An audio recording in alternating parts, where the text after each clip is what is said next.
கோவிந்தா கோவிந்தா கோவிந்தா கோவிந்தா கோவிந்தா கோவிந்தா.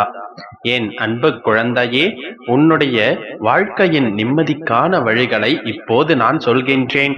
அமைதியாக கவனமாக கேள். நிம்மதியாக என் தோள்களில் சாய்ந்து உறங்குவாய். விடியும் போது உனக்கானதாக விடியும்.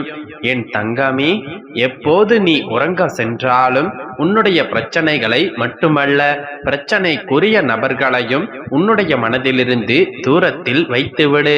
நிம்மதி என்றும் உன்னுடைய அருகில் நிலைத்திருக்கும். பிரச்சனைகள் உன்னுடைய கைமீறி செல்லும் போது கோபத்தை உன்னுடைய கேடயமாக பயன்படுத்து. ஒருபோதும் ஆயுதமாக பயன்படுத்தாதே. எந்த சூழ்நிலையிலும் மனதை தவறான வழியில் செலுத்தாதே. நீயாகவே இரு. வாழ்க்கை சிறந்த ஆசானாக உன்னை வழிநடத்தும். உனக்கு முன்னே செல்பவர்களையும் உன்னை முந்திக் கொண்டு செல்பவர்களையும் கண்டு கலங்கி நிற்காதே. அதே போல உனக்கு பின்னால் இருப்பவர்களையும் உனக்கு கீழே இருப்பவர்களையும் ஏளனமாக பார்க்காதே. உனக்கான பாதையை மட்டும் கவனமாக பார்த்து செல். உனக்கான வெற்றியை உன்னால் மட்டுமே நிரப்ப முடியும். இந்த உலகத்தில் தூற்றுவோர் இருந்து கொண்டேதான் இருப்பார்கள். அவர்களையெல்லாம் அடக்க முடியாது. ஆகவே அலட்சியப்படுத்தி நீ முன்னேறிச் செல். இன்று உன்னுடைய வாழ்க்கையில் என்ன நடந்திருந்தாலும், எத்தனை நடந்திருந்தாலும், இரவு தூங்கச் செல்லும் முன்பாக அத்தனையையும் என்னுடைய முகத்தை பார்த்து கூறிவிடு. அத்தனையையும் என்னுடைய பாதங்களில் கொட்டிவிடு. எல்லாம் என்னிடத்தில் சமர்ப்பித்த பின்பு உன்னுடைய மனம் லேசாக இருப்பதை நீ உணர்வாய். மனதில் உள்ள பாரங்களையெல்லாம் என் மீது சுமத்திவிட்டு லேசான மனதுடன் நிம்மதியாக உறங்கச் செல். இன்று மட்டுமல்ல, இனி ஒவ்வொரு இரவும் என் மடி மீது தலை வைத்தே நீ உறங்கச் செல். உன்னுடைய பிரச்சனைகளை எல்லாம் வாங்கிக் கொண்டு உன்னை அரவணைத்து என்னுடைய தோளில் உறங்கச் செய்வேன். உன்னுடைய அப்பா. தினமும் இதை கடைபிடித்து வா. நிம்மதியான உறக்கம் கூட ஒரு நல் வாழ்க்கைக்கு முதற்படிதான். பிரச்சனைகளை பற்றி யோசிக்காமல், மனதை போட்டு குழப்பிக் கொள்ளாமல், எல்லாம் என்னுடைய அப்பா பார்த்துக் கொள்வார் என்ற நம்பிக்கையோடும் மன அமைதியோடும் சாந்தமாக கண்ணுறங்கு. ஆம், எல்லாம் நான் பார்த்து கொள்கின்றேன். ஒரு சிறு பிள்ளை போல என் மடியில் தலை வைத்து நிம்மதியாக உறங்கு. விடியும் இவ்விடியல் உனக்கானதாகவே நான் மாற்றுவேன். நம்பிக்கையோடு இரு. நல்லதே நடக்கும். என் அன்பு குழந்தையே, நீ விரும்பியதை நீயே வெறுக்கக்கூடிய அளவிலும், நீ வெறுத்ததை மீண்டும் நீயே தேடிச் சென்று நேசிக்கக்கூடிய அளவிலும் வாழ்க்கை உன்னுடைய வாழ்க்கையில் பல விஷயங்களை நிச்சயம் நிகழ்த்தத்தான் செய்யும். அதுதான் நிதர்சனம். அத்தனையையும் ஏற்றுக்கொள்ள தயாராக இரு என் தங்கமே. நான் சொல்வதை கேட்டு முடிக்கும் நொடியே நீ எதிர்பார்த்தது நிச்சயமாக உனக்கு கிடைக்கத்தான் போகின்றது. ஏனென்றால் உன்னுடைய பெருமாள் ஒருபோதும் நீ ஆசைப்பட்டதை தராமல் இருக்கவும் மாட்டேன். நீ வேண்டாம் என்று சொல்வதை மீண்டும் உன்னுடைய கைகளில் கொடுக்கவும் மாட்டேன்.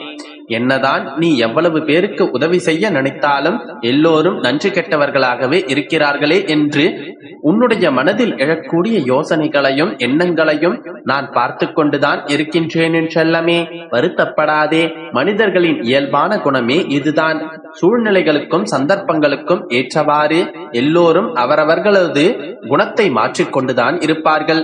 நடந்த விஷயங்களை பற்றி யோசிப்பதை விட்டுவிட்டு இனி எப்படி நீ நடந்து கொள்ள வேண்டும், எப்படி மனிதர்களை எதிர்கொள்ள வேண்டும் என்று யோசிக்க தெரிந்து கொண்டால் நீ வாழ்வதற்கான வழியை கண்டுபிடித்து விடுவாய் என்றெல்லாமே. நீ பட்ட அவமானத்தை ஒருபோதும் அசிங்கமாக எண்ணாதே. அவர்கள் என்ன நினைப்பார்களோ, இவர்கள் என்ன நினைப்பார்களோ என்று யாருடைய எண்ணத்திற்கும் நீ முக்கியத்துவம் கொடுக்கவும் வேண்டாம். ஏனென்றால் நீ பட்ட அவமானமும் அசிங்கமும் கஷ்டமும் கவலைகளும் நிச்சயம் உன்னுடைய வாழ்க்கையில் ஏதாவது ஒரு பாடத்தை கற்றுக் கொடுத்து விட்டதுதானே. அது கொடுத்த பாடத்தை எந்த விலை உயர்ந்த புத்தகத்தாலும் கற்றுக் கொடுக்க முடியாது. உன்னுடைய வாழ்க்கையில் நடக்கும் விஷயங்கள் எல்லாம் உனக்கு கற்றுக் கொடுக்கப்படக்கூடிய பாடங்கள் தான் என்பதை உணர்ந்து கொள். அதே நேரத்தில் இன்று நீ எதை விதைக்கின்றாயோ அதுதான் ஒரு நாள் அறுவடைக்கு தயாராக வந்து நிற்கும்.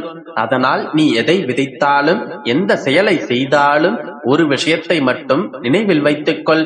நாம் செய்யும் செயலானது யாருடைய மனதையும் கஷ்டப்படுத்துவதாக இருக்கவும் கூடாது, யாருடைய வாழ்க்கையில் துன்பத்தை தருவதாகவும் இருக்கக்கூடாது என்பதை மனதில் வைத்துக் கொண்டு உன்னுடைய செயல்களை செய்ய ஆரம்பி. இந்த உலகத்தில் பிறந்த எல்லோராலும் எதை வேண்டுமானாலும் விலை கொடுத்து வாங்கிவிடலாம். ஆனால் இறுதியில் எதையும் எடுத்து செல்ல முடியாதுதானே. கஷ்டப்பட்டு கவலைப்பட்டு பொன்னாய் தேடி பொருளாய் தேடி ஓடி வாங்கி வந்த எல்லாவற்றையும் எந்த காலத்திலும் கடைசி வரையிலும் வரப்போவதில்லை. அதனால் உன்னுடைய வாழ்க்கையில் உனக்கு கிடைத்த விஷயங்களை அப்படியே ஏற்றுக்கொண்டு திருப்திகரமாக வாழ ஆரம்பி. இல்லாததை நினைத்து கூட வருத்தப்பட வேண்டாம் என்றல்லமே. அதுவும் சீக்கிரம் உனக்கு கிடைக்கும்படி உன்னுடைய வாழ்க்கையில் நான் அற்புதங்களை செய்கின்றேன். எதெல்லாம் இல்லையோ அது உன்னிடம் தானாக வந்து சேரும். எதெல்லாம் இருக்கின்றதோ அதை கொண்டு திருப்தியாய் உன்னுடைய வாழ்க்கையை வாழப்பார். எல்லோரிடமும் பேசி பேசி சாதித்து விடலாம் என்று நினைப்பதை காட்டிலும் அமைதியாய் இருந்து சாதிக்க முயற்சி செய். உன்னுடைய அமைதி என்பது யாரையும் உன்னுடைய அருகில் வர வைக்காமல் பயமுறுத்தும். ஏனென்றால் அமைதியை விட சிறந்த ஆயுதம் வேறெதுவும் இல்லை என்றல்லமே.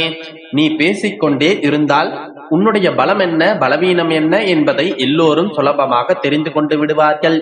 ஆனால் நீ அமைதியாக இருந்தால் நீ என்ன யோசிக்கின்றாய், என்ன செய்ய போகின்றாய் என்பதை அறியாமலேயே எதிரில் நிற்பவர்கள் குழம்பி போய் பயந்து போவார்கள். அப்படி உனக்கு உண்டான மதிப்பையும் மரியாதையையும் நீ காப்பாற்றிக்கொள். பல விஷயங்கள் உன்னுடைய வாழ்க்கையில் கஷ்டத்தையும் சங்கடத்தையும் கொடுத்திருக்கின்றது என்பது எனக்கு தெரியும். ஆனால் அதையெல்லாம் சரிக்கட்டி வருத்தப்பட்டு கொண்டே இருக்கும் உன்னுடைய வாழ்க்கையில் நீ எதிர்பார்த்ததை உன்னுடைய கைகளில் கொண்டு வந்து சேர்க்க நான் வந்துள்ளேன். நீ எதையெல்லாம் மனதில் அடைய வேண்டும் என்று ஆசைப்பட்டாயோ அது எல்லாவற்றையும் நிச்சயமாக உன்னிடம் கொண்டு வந்து சேர்ப்பேன் என் தங்கமே. சகுனித்தனமும் குள்ளநரித்தனமும் கொண்ட மனிதர்கள் எல்லா காலத்திலும் வெற்றியை பெற்றுவிட முடியாது. அதற்கு பதிலாக அது அவர்களை மீளாத படுபாதாளத்தில் மீளவே முடியாத அளவிற்கு கொண்டு வந்து சேர்த்துவிடும். அதனால் கெட்டவர்கள் இன்று நன்றாக வாழ்கின்றார்களே என்று நினைத்து நீயும் தவறான பாதைக்கு செல்ல யோசிக்காதே. ஒரு நாள் அவர்கள் காப்பாற்றவே முடியாத அளவிற்கு துன்பத்தை அனுபவிக்கத்தான் போகிறார்கள். என் சொல்படி கேட்டு நல்ல பிள்ளையாக நடக்க நீ முயற்சி செய்தால் நிச்சயமாக உயர்வான வாழ்க்கையை வாழ்வாய் என்றல்லமே. நீ தரையில் தானே நடந்து கொண்டிருக்கின்றாய். தைரியமாக நடந்து போ. விரைவில் நீ நினைத்த இடத்தை அடைந்து விடுவாய். உனக்கான விஷயத்தை வெற்றிகரமாக நீ பிடித்தும் விடுவாய். ஏனென்றால் தவறு செய்தவர்களும் விரைவாக உச்சிக்கு சென்றவர்களும் தானே பயத்தோடு வாழ வேண்டும். நீ நல்ல செயல்களை செய்து கொண்டு நேர்மையாக வாழ்ந்து கொண்டிருக்கின்றாய். ஒருபோதும் நான் உனக்கு துன்பத்தை